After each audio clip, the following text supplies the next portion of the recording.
సుకుమారుడు మంచం మీద పరపేసిన ఆ పరుపు కింద ఎటికున్నా ఈపుకి గీతలు పడతాయి, అంత సుకుమారం మీ నెహ్రూ. మళ్ళీ స్వతంత్ర సమరయోధంలో పార్టిసిపేట్ చేసిండు అనగానే నెహ్రూ సోషలిజం అని మాట్లాడతారు.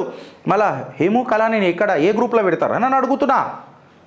చముర్ అస్థి మూమెంట్ గురించి మాట్లాడురు అని చెప్తున్నా. సింధులో జరిగిన రైల్వే ఫిష్ ప్లేట్స్ ఏదైతే తీసేసి మన ట్రూప్స్ నుంచి మన స్వతంత్ర పోరాట వీరులను కాపాడిండు చూడు, మళ్ళీ అదేమంటారు అని అంటున్నా. 1947లా సిఐడి బ్రిటిష్ సిఐడి ఆర్ఎస్ఎస్ యొక్క ఎక్స్పాన్షన్ మీద ఫోకస్ చేసిందా లేదా?